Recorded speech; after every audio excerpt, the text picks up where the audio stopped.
Conversaremos hoy un poco acerca del extraño fenómeno del doble, pero sobre todo charlaremos también otro poco acerca de la forma en que Otto Rank desarrolla su análisis, bastante exhaustivo por cierto, acerca de este tópico tan intrigante como curioso, teniendo en cuenta tanto sus aspectos psicológicos como literarios. A grandes rasgos y de manera introductoria, podemos decir que Otto Rank fue uno de los discípulos más importantes de Sigmund Freud, dedicándose por entero al psicoanálisis. Se dice por ahí que no solo era un buen historiador, sino también un gran humorista. Se dedicó a la aplicación del psicoanálisis para desarrollar un estudio minucioso de la psicología humana en la literatura y el arte. En este caso, el análisis antropológico del problema del doble no es la excepción.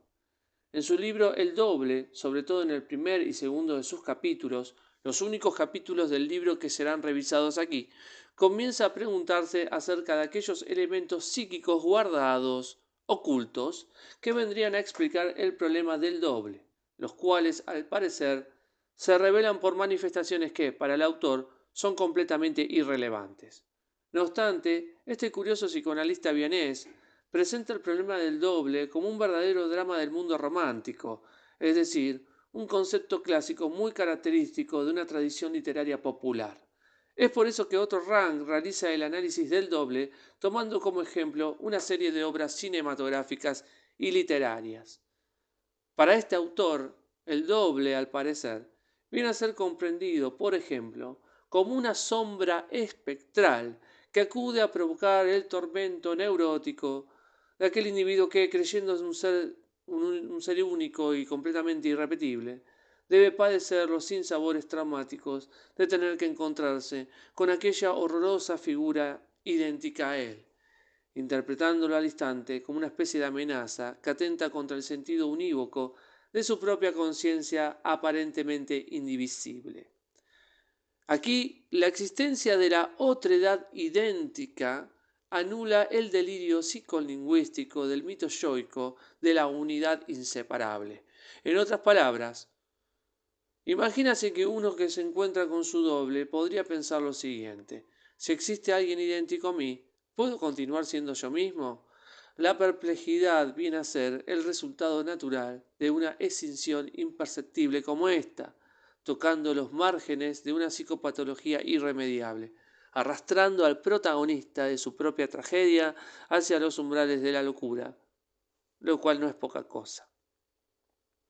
La presencia del doble solo produce un efecto de perturbación inconcebible, digna de una verdadera enfermedad mental.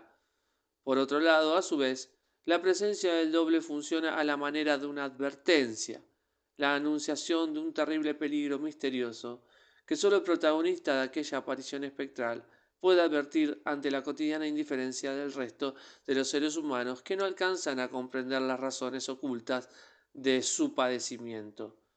El individuo duplicado se encuentra solo frente a su doble. De esta suerte, bastante tenebrosa para lo que parece, la aparición del doble no significa otra cosa más que la interrupción de la vida tal como el individuo original la conoce. Desde un punto de vista antropológico y siguiendo con el análisis planteado por Otto Rank en su libro, el doble representa un problema característico de la condición humana. En otras palabras, indica el conflicto de la relación del individuo consigo mismo. El reflejo del ser termina siendo su peor enemigo, la encarnación de la pérdida más entrañable y significativa. El doble, entonces, viene a representar la naturaleza del mal, o tal vez aquello que el individuo piensa verdaderamente acerca de sí mismo, pero que, por su propio complejo narcisista, jamás se atrevió a confesar ante nadie, ni siquiera ante sí mismo, y precisa, sin saberlo, la externalización corpórea de una figura idéntica a sí mismo, pero ajena a él, para depositar su odio y toda su desesperación. Porque después de todo, vivir con uno mismo puede representar uno de los mayores desafíos.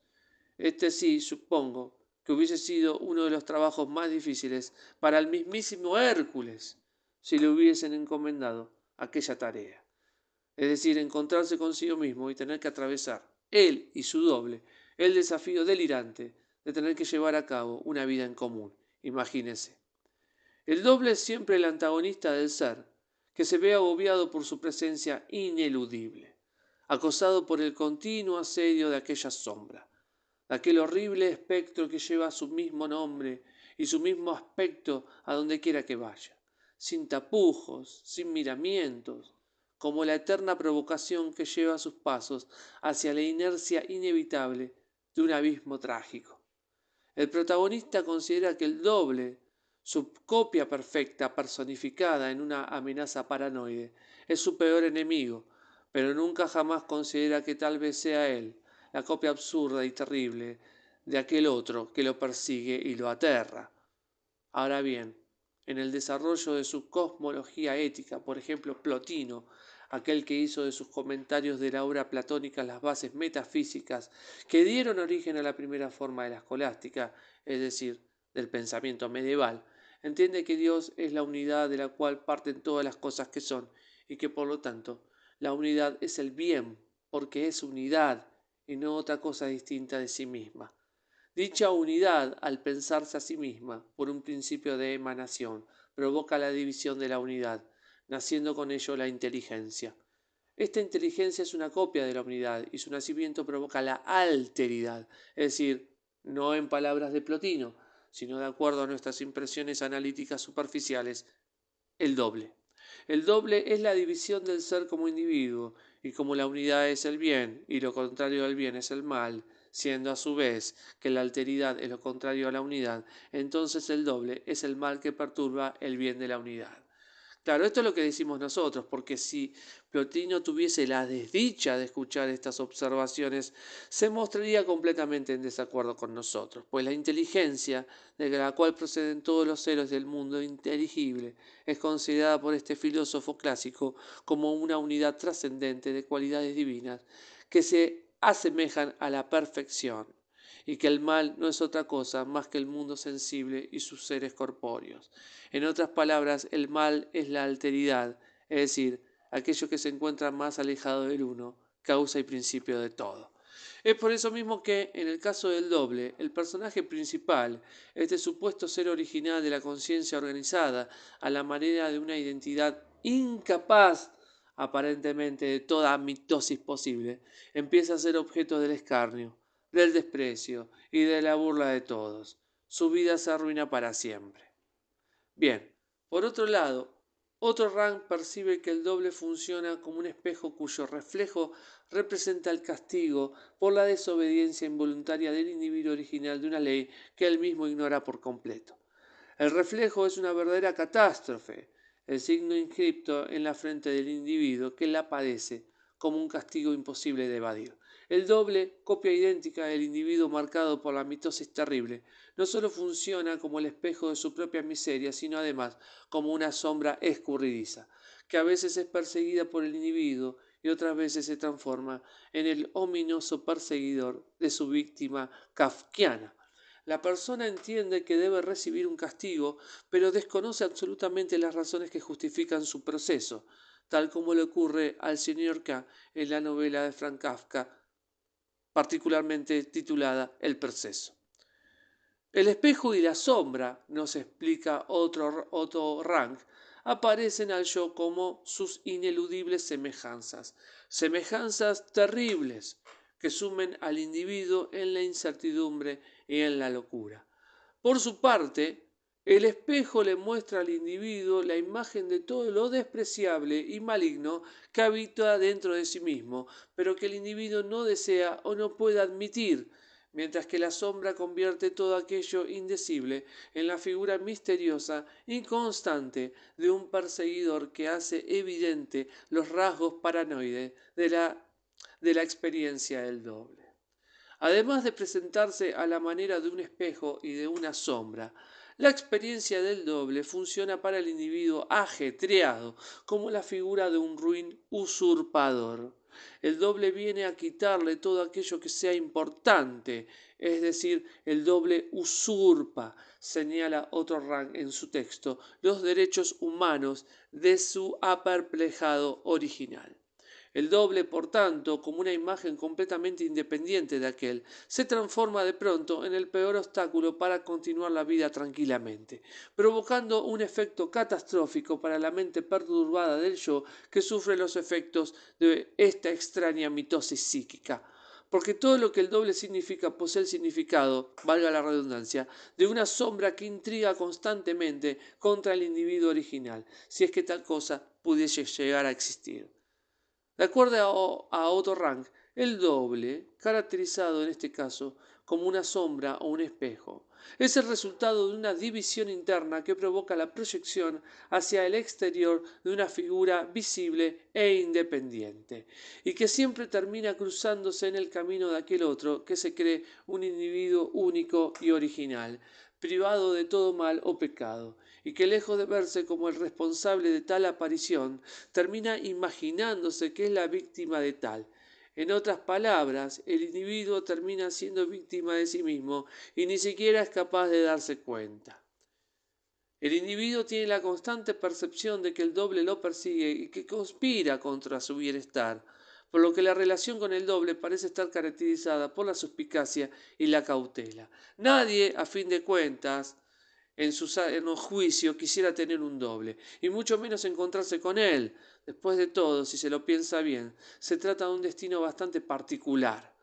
Destino de tener que vivir con uno mismo, sin poder escapar hacia ninguna parte. En otras palabras, nadie puede escapar del doble porque nadie puede escaparse de sí mismo. Recordemos que la relación patológica que el individuo original tiene con su doble no es otra cosa más que la mera representación de la forma en que el individuo se relaciona consigo mismo. Y en todo caso, la idea del doble deja en evidencia que la manera en que nos comportamos con nosotros mismos conlleva un vínculo tan hostil como psicopatológico, que puede presentar rasgos sintomáticos correspondientes a un trastorno psicótico o las formas de un padecimiento más del tipo disociativo.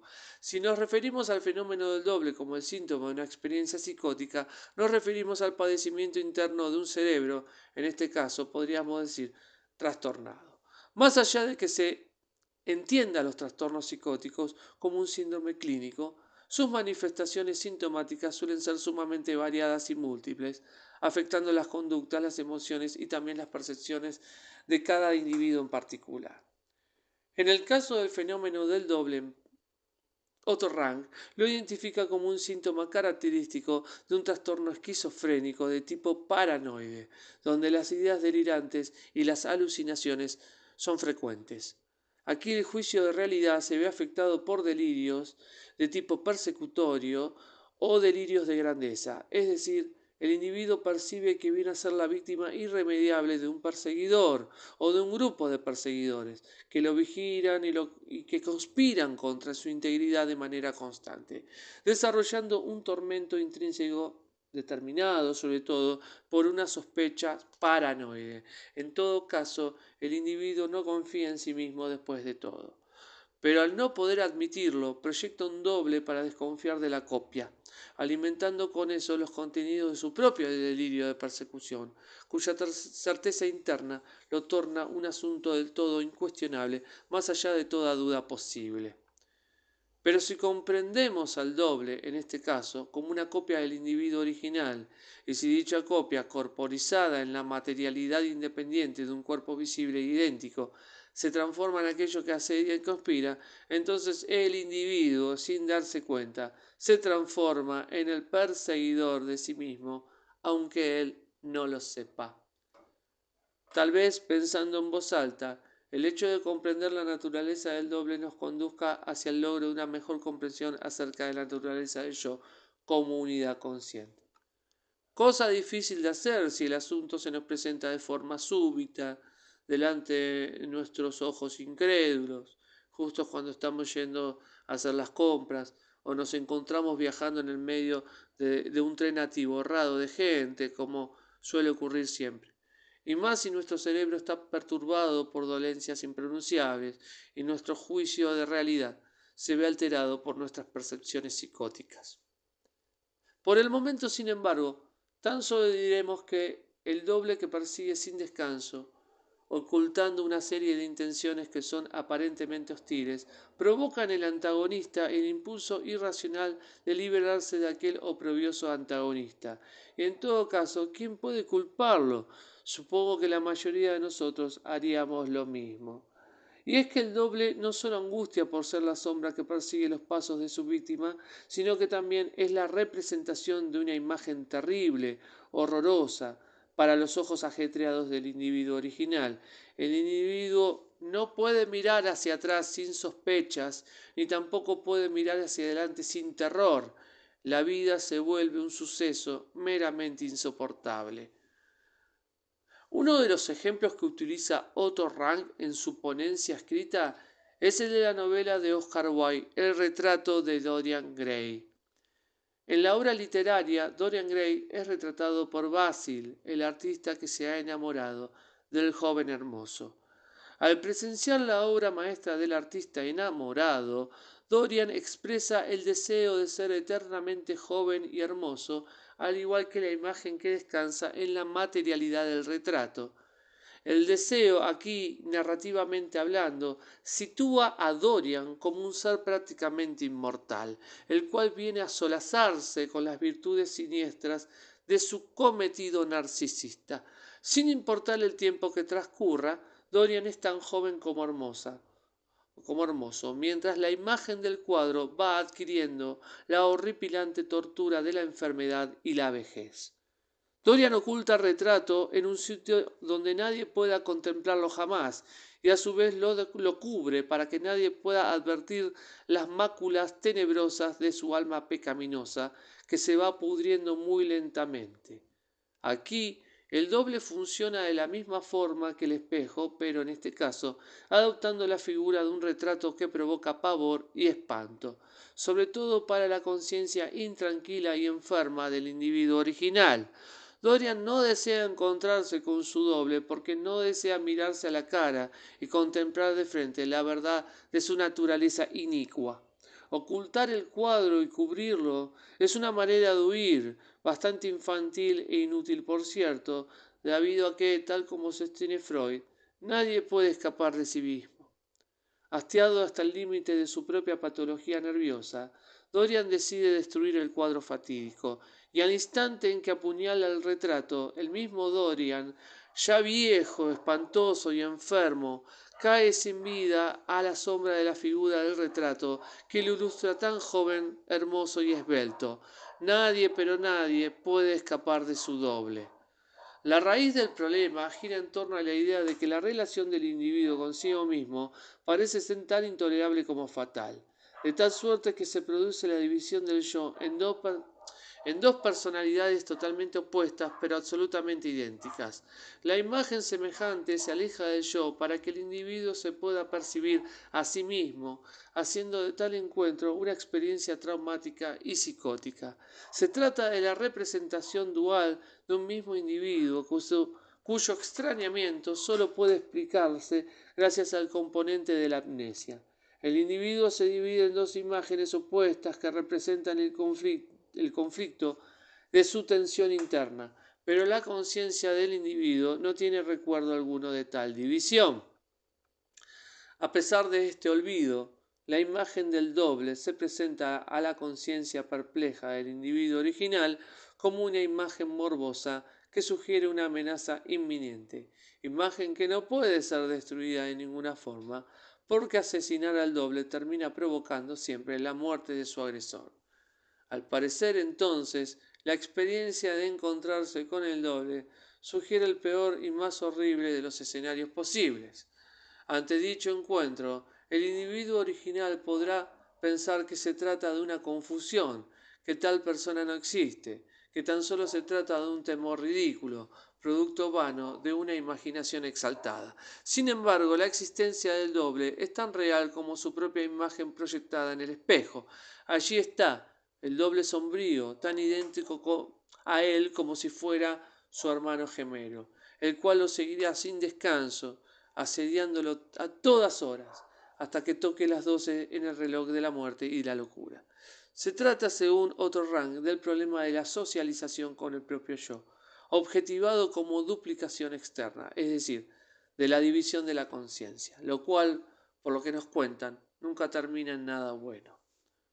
Otro ejemplo literario es el cuento de Edgar Allan Poe titulado William Wilson. Aquí el doble no se presenta con la forma de un retrato, sino como la imagen de una persona real. William Wilson se encuentra con su doble desde muy temprano en la vida, mientras cursaba sus estudios primarios. Poco a poco, William Wilson va percatándose de las muchas semejanzas que existen entre él y aquel otro. De pronto advierte que su compañero de clase ostenta el mismo nombre y la misma fecha de nacimiento. También la semejanza con sus cualidades físicas resulta ser del todo bastante alarmante. La misma estatura y el mismo porte. William Wilson advierte con bastante irritación creciente que aquel lo imita en todo lo que hace, mostrando el mismo porte y la misma manera de hablar inclusive. Solo se distinguen por el tono de voz. De un momento a otro, aquel se transforma en su antagonista jurado, y la rivalidad irá incrementando las márgenes de su dimensión a medida que vaya pasando el tiempo.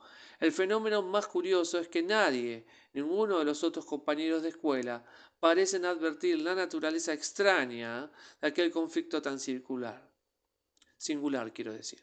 De un momento a otro, William Wilson decide escaparse de la escuela y huir de su doble, decisión bastante ingenua e inútil, debido a que el protagonista se irá encontrando en distintos momentos de su vida y en distintos lugares del mundo con su doble, el cual seguirá sus pasos como una sombra que nunca se cansa, provocándole toda clase de afrentas y perjuicios. En cierta ocasión, frustrándose el encuentro de William con un amante ocasional durante un baile de disfraces por culpa de su doble, y seducido por el veneno de la furia rabiosa, enseguecido por sus propios impulsos violentos, conduce a su doble a un lugar apartado y allí decide atravesarlo con una espada, viendo en un espejo que casualmente estaba colocado en dicha habitación la propia imagen de sí mismo desplomada en el suelo sin vida. Otro de los ejemplos más extraordinarios donde se lleva a cabo el abordaje del doble como problema esbozado en la literatura romántica no es otro más que la novela de Fedor Dostoyevsky, El doble.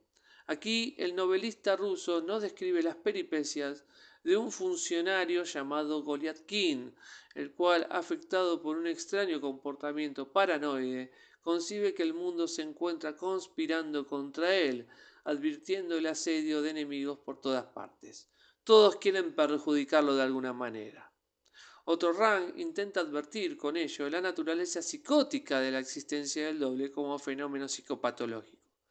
De la misma manera que sucede en William Wilson, en este caso, el doble del protagonista aparece inopinadamente en la vida del señor Goliakin como la figura de una persona que parece ser la copia idéntica de aquel, ostentando los mismos rasgos y el mismo nombre, pero mostrando una personalidad por entero del todo bastante distinta, mientras que el señor Goliakin original se muestra como un hombre suspicaz, nervioso, serio y amable, su doble se le aparece como un individuo que nunca se queda quieto, corriendo de un lado hacia el otro, mostrando una personalidad dinámica, afable, burlona y alegre. Las conductas del doble le provocan al señor Goliath sufrimientos psicológicos bastante insoportables, poniendo en riesgo su relación con las otras personas, así como también ocurre con su puesto laboral de funcionario. La relación del protagonista con su doble presenta una naturaleza ambigua. La relación comienza con el ánimo de iniciar una profunda amistad entre ambos, pasando luego a convertirse en el vínculo de dos antagonistas marcados por la suspicacia, el desagrado y la aversión mutua, para luego culminar en una extraña e inesperada reconciliación. En este caso, el encuentro con el doble conduce al protagonista no tanto a la pérdida de la vida, como se observa en los otros dos ejemplos mencionados anteriormente, sino con la pérdida completa de la razón, es decir, la muerte del alma y no tal vez la del cuerpo. Lo cual no sé cuál, quiero decir, de las dos pueda considerarse peor o más desgraciada. A modo de conclusión, diremos que hasta aquí hemos intentado abordar muy superficialmente el tratamiento psicológico y literario del problema del doble. Otto Rank advierte, a manera de conclusión, que el problema del doble presenta una serie de características coincidentes en cada uno de los casos en los que se presenta. Uno de estos elementos es la semejanza. El doble siempre es una copia idéntica del original que sufre horriblemente su aparición inesperada. El doble posee los mismos rasgos, el mismo nombre, la misma voz y la misma indumentaria. Se trata de una imagen arrebatada del espejo, y dicha imagen es siempre hostil, cuyas conductas lo llevan al protagonista a una situación de conflicto y escarnio. La relación del individuo original con su doble culmina, en la mayoría de los casos, en una terrible catástrofe. Otro Rank manifiesta, a fin de cuentas, que el problema del doble reviste, por parte de la conciencia del individuo original, todo un sistema de percepciones paranoides provenientes de un alma corrupta o de una mente mórbida.